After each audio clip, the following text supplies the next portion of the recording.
Right, so as the good people of Southport have been cleaning up their streets, rebuilding walls and repairing damage today in the aftermath of the night before, they'll be justifiably angry at what came to pass as they held a vigil following the attack upon children at a dance school that has shocked and appalled a nation. The reporting of it having actually gone as far and wide, even the likes of Al Jazeera have been reporting on it. Though sadly, lies concerning these events had travelled around the world before the truth had got its boots on. The disinformation spread by the far right, determined to pin the blame, to say the perpetrator of the attack was a Muslim, to even make up a fake Muslim-sounding name and allow them to politicise this tragedy to pander to their own petty racist actions thereafter was deplorable. What makes such people prepared to use a tragedy for their own selfish, violent desires, frankly, doesn't make them much better than the individual guilty of perpetrating the crime, in my view. Knuckle-dragging, brain-cell-deficient, pathetic individuals not only used this tragedy as an excuse to commit acts of vandalism and violence, but engineered a backstory and propagated it across social media as well, making these self-professed patriots a greater societal sickness now than they ever were before.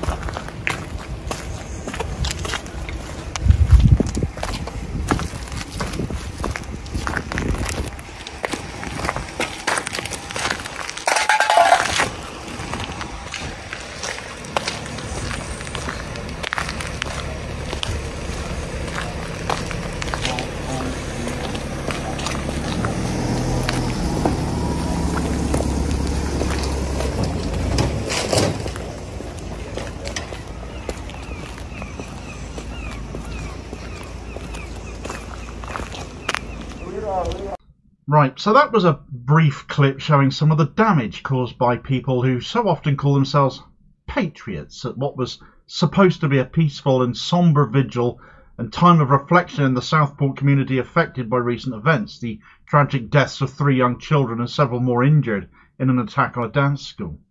Patriotism is a word that these days no longer has much meaning towards pride in one's country, but has much more to do with petty racism and violence, much as the St George's flag has increasingly become a symbol of as well, instead of national pride in the nation of England.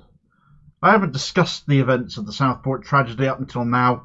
This is by and large a political commentary channel, but it cannot be ignored that those 3 little girls, having had their lives ended at the hands of a 17-year-old from Wales, has in no small part become politicised due to the actions of the thugs that descended upon Southport and committed those awful scenes and sowed the discord online about the identity of the attacker. Where they made out that he was a Muslim who arrived by small boat as an asylum seeker last year. It was nonsense. It was a total fabrication. It was all completely made up. Only far-right sociopaths would dream of inventing such a story, and furthermore share it around, propagating the lies, especially when the likes of Laurence and Andrew Tate were amongst them. Big accounts causing a lot of damage and a lot of harm. Announcing the identity of the guy made up as that was, despite retaining the information that they were only 17, should have been a red flag to anyone, since anyone accused of a crime under the age of 18 in this country has their identity as a rule kept confidential.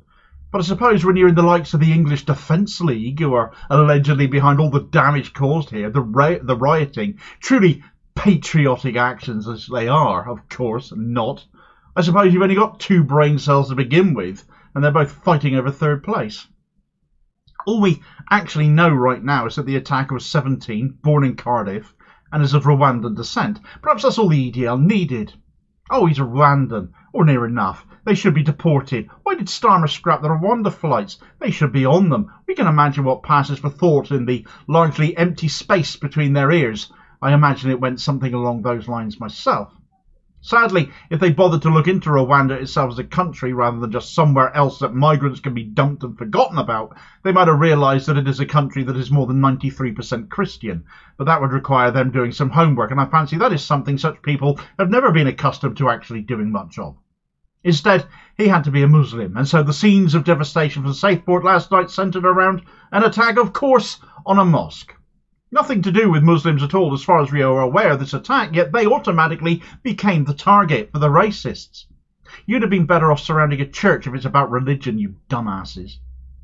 But let's not pretend for one moment here that the three girls at the centre of this story meant a damn thing to the thugs of the EDL. This was just the equivalent of them having an opportunity to get their rocks off. It was an opportunity to demonise anyone foreign, asylum seekers, migrants, anyone they didn't like the look of, didn't approve of. Not that their opinions matter one iota. A bunch of overly angry man-babies who need to grow up.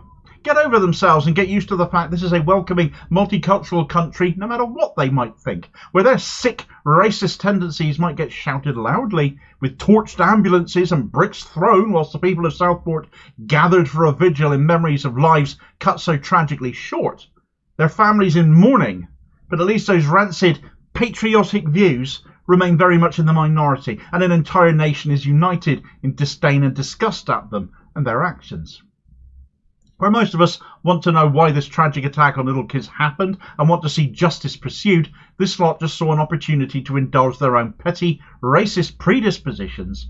And now where the focus should have been one of solidarity and sympathy and empathy for those families affected by a truly awful, depraved crime, we have to talk about the EDL again instead.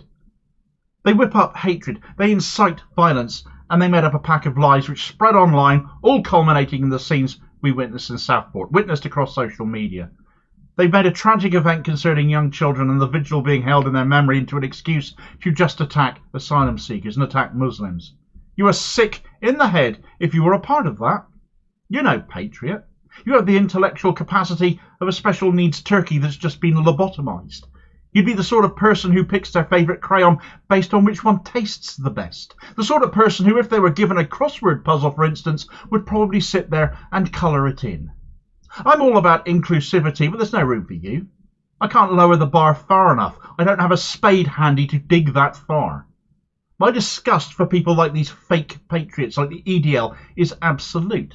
Utter, bottom-feeding scumbags. Lowlifes. You turned up there purporting to what people went to feel safe, the threat of asylum seekers coming here. It was one of them, except it wasn't.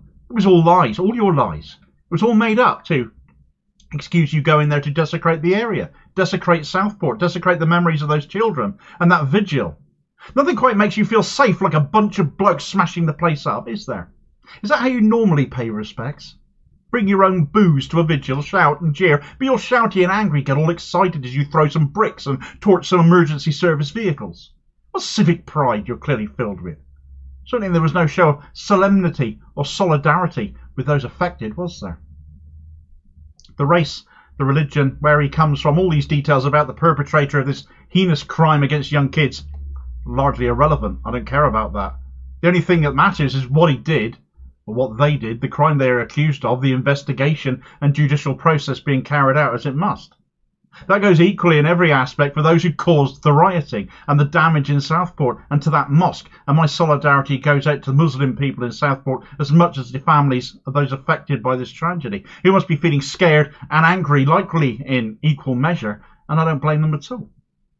The only thing I agree with the EDL over is their mantra of we want our country back, because I want it back from the likes of them. Instead, we're seeing all too often our politicians being led by their example. Keir Starmer's attacks on Bangladeshis during the general election campaign. Whose votes was he chasing? His treatment of the Israel and Gaza situation that lost him so many Muslim votes, though not uniquely, yet as a demographic it was notable. Yet it is this kind of action that has emboldened the far right to make up stories like they have here to excuse these lowlifes turning up for a piss-up and a fight. Where Starmer has overseen peaceful protesters, for example, locked up for 4 to 5 years, what can we expect for those who smashed up Southport to get then? Slap on the wrist? Well, Starmer showed up to pay his respects and lay a wreath, didn't he? It's what politicians do. He wasn't exactly welcome, though, was he? Heckled, as he was, given his own rhetoric concerning asylum seekers and migrants, deservedly so, at that by those wishing to hold him accountable for that reason. He was asked what he would do, was jeered for making a photo op out of a tragedy, didn't address people's concerns, didn't speak to anyone there, just walked away.